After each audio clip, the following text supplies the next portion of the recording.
A sitting Oklahoma judge finds himself on the opposite side of the bench, facing several felony gun charges, and now he's been indicted for allegedly pulling a drive-by shooting at his brother-in-law's home. Garfield County Associate Judge Brian Lovell was charged with felony counts of discharging a firearm into a dwelling and using a vehicle to facilitate the discharge of a firearm. The charges stem from a February 2023 incident in Bison, Oklahoma. According to the indictment, Lovell fired a gun at his brother-in-law's home, then 2 days after the shooting, reported the firearm was stolen from his vehicle. Lovell's brother-in-law, Kenneth Markes, reported someone fired at least 5 times at his home, damaging a window, wall, and an oven. According to reports by KOFR, Markes said his son was inside the home at the time of the February shooting. Markes said the car stopped on the road, then bullets rang out. Markes told the local reporter his son was nearly struck by a bullet that flew through the front window.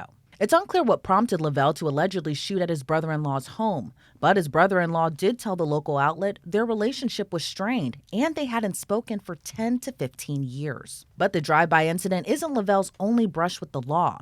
Another drive-by shooting, this one across state lines in Texas, would have authorities piecing together clues that allegedly pointed to Lovell. The embattled judge faces several felony counts in Texas for allegedly using the same weapon, a Glock 23 .40 caliber, in another incident in Austin, Texas, months later in September of 2023. In that incident, Lovell is accused of opening fire on parked vehicles while out driving and then crashing into at least one of them. According to the probable cause affidavit, Austin PD were dispatched to a local intersection after a caller reported a man was driving an SUV and fired his weapon about 5 times while driving down the street. Police say at the scene they located several vehicles with bullet holes in them. According to police, they recovered 3 .40 caliber shell casings from the scene. But while investigating the shots fired call, another 911 call came in regarding an urgent crash less than 2 miles away from the scene. The driver of the white SUV with Oklahoma plates matched the description witnesses had from the previous call, and police say that person was identified as Brian Lovell. When police spoke with Lovell, they observed a firearm magazine inside the driver's side door pocket and a firearm on the front passenger floorboard. Police say Lovell intentionally struck the other vehicle involved in the collision and engaged in a verbal argument with the driver. During the road rage incident, Lovell allegedly struck the other vehicle at one intersection, then struck the vehicle again when they came to a stop at a second intersection, nearly pushing the car into cross traffic. During an interview with police, Lovell allegedly said he didn't know why he fired off his gun and didn't remember any part of the shooting incident. Lovell told police that the other driver cut him off in traffic and he rear-ended her vehicle and another vehicle, but did not admit the collisions were intentional. Even with those allegations, I mean, we're talking about someone who is the arbiter of disputes and disagreements and making decisions on important constitutional issues involving criminal cases and defendants. And here he is standing accused of engaging in some pretty heinous, violent offenses that certainly racks the brain, even on those allegations. Attorney and retired Judge Fanon Rucker explained despite the judge's esteemed position on the bench, he's still human and humans make bad decisions. So one of the things, and I sat for 13 years, and my father was a judge, and obviously I have a lot of friends who have been and still are, charged with the responsibility of holding the gavel and making these decisions. But at the core of our profession, each of us individually is a person. And in that same way as people, judges, just like everybody else, police officers, unfortunately, teachers, unfortunately, presidents, unfortunately, are sometimes, victims of their own bad life or their bad decision-making process. They're human at their core. And humans make human errors and human decisions. And so if these allegations are proved to be true, and this is a mistaken identity or false allegations, they are the revelation that this judge is in fact human, but has no business being in the type of serious position that he is in and has been in, making these types of decisions. I mean, our prisons and jails are full of plenty of offenders who did not believe they were going to get caught, or who were so impulsive in their actions that wasn't on their mind, whether they were going to be caught or not. So I can't hazard a guess whether, if again these allegations are true against this individual, he believed he was going to get caught, or perhaps thought that maybe his authority would allow him some privilege that would allow him to, avoid prosecution or responsibility. But ultimately, when we see impulsive actions like this, most of the time, at least in my experience, the individuals who perpetrate them are not really thinking, which is why they end up doing stuff like this. And although Lovell hasn't been convicted of any crime at this point, and his name is still listed as a judge at the Garfield County Courthouse, Ruckert says he might not be holding the position for much longer, especially if found guilty. Well, let me say this. In most states, there's a prohibition on people who pull drive-bys and shoot at other people from, being elected in or sitting in positions of trust, such as being a judge.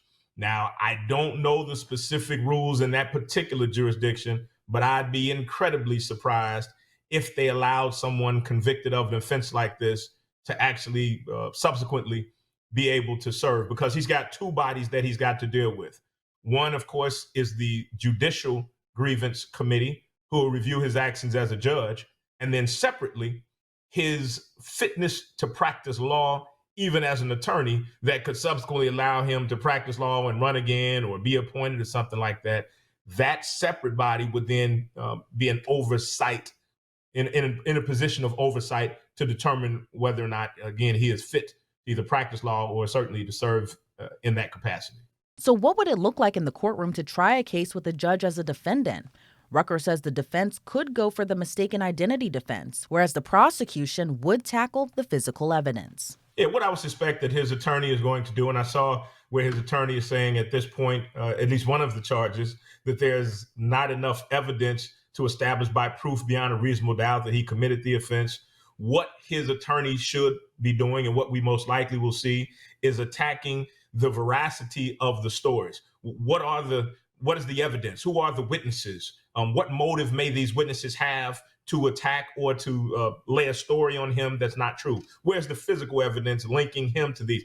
There's a suggestion that his gun was stolen. So what you'll see in a good defense attorney in this case is truly magnifying these questions that establish reasonable doubt against this particular individual. And then if that attorney is a good, passionate, experienced attorney, you will see a significant amount, or hear a significant amount of advocacy for the fact of how outrageous it is, of the likelihood that someone in such an esteemed position would engage in conduct like this, added together with the lack of whatever physical evidence or veracity of credibility of those witnesses that observed it. That's going to be the attack. And that's how you do that when someone who has a good, stellar record is accused of being engaged in some pretty wild, dangerous stuff. Well, the prosecutor most certainly will be not only making sure that the physical evidence lines up with the accusations, whatever body cam footage there is, whatever, again, the physical evidence supports. In one of the allegations, there was a gun clip found about an hour after the shooting, because he then is accused of intentionally ramming another car in road rage after he shot up all these other cars. I tell you, this is some Wild West stuff. But then again, it is Texas. And so the prosecutor will be looking not only to ensure that that physical evidence is lined up, but also looking into that public official's background. If there are any allegations that were ever made, even in campaign arguments, that this person has a history of being aggressive, that there was something that was swept under the carpet that now can be exposed, that weren't revealed, but do reveal his character and the propensity to engage in conduct like this. The good, diligent prosecutor will look more than just at this incident and the facts surrounding it, but will seek to talk to other witnesses and individuals that know him to see if there's something else to explore to support these allegations against somebody in that type of position. And although the grand jury handed down an indictment, Ruckert explains it doesn't assure a slam dunk for the prosecution's case. What we know and what we hear in every case that sees the light of day is the adage that the prosecutors can indict a ham sandwich. We know that the grand jury is truly the glove on the prosecutor's right hand. And so the idea that they were able to obtain an indictment does suggest that there's probable cause, meaning there's more probable than not, more likely than not, that something happened. And so the fact that there is actually an indictment, it means something. It means the case is going to go forward. But you also don't know what evidence was presented at the grand jury, what witnesses actually testified, whether it was simply the police officer saying, yeah, this is what we got and this is what we believe happened. There's no way to know how much evidence was presented. So the fact that there was an indictment, okay, we got enough to go forward. But I don't know that a whole lot needs to be made from the fact of the indictment itself. According to the indictment, punishment for the crime is no less than 2 years in prison. But is it possible the judge would even see the inside of a prison cell if convicted? Rucker says Judge Lovell should be treated just as any other person. Well, what we would hope is that this judge would be treated just as every other individual charged with like offenses. And so if it's normal in that jurisdiction for someone to do something like this after they're found guilty to be sentenced to 2 or 4 years, then he should be sentenced to 2 or 4 years likewise.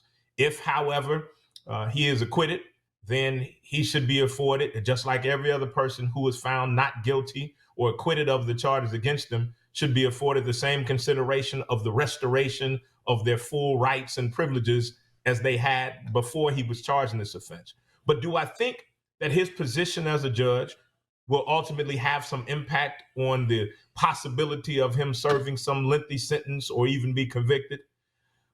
We don't like to believe that the system peeks its eye from underneath Lady Justice's blindfold, but we certainly do have instances in history where that's been the case, where people of influence and relationships are given a different set of justice than those of us who don't have those same relationships and influence in the court system. So I would hope that he is treated just as every other defendant is treated, or every other defendant is treated like he's treated as they go through that system. As I suggested a moment ago, it's outrageous to believe that someone who is in such a position of trust and authority and esteem and privilege would be accused of such a thing. But the public needs to keep in mind truly that that judge underneath the robe is a human. And again, humans make decisions that as humans we don't always, in reflection, believe was the best thing to do. Perhaps that in the end will be what we see happen here. Brian Lovell did not enter a plea when he was arraigned last week. Instead, the court entered a not guilty plea on his behalf. His bond was set at $25,000 and comes with conditions, including Lovell is not to possess any firearms, can't live where there are firearms, and he's to have no contact with his brother-in-law. A pretrial hearing for the Texas case is slated for June 18th. Reporting for Law&Crime, I'm Elizabeth Millner.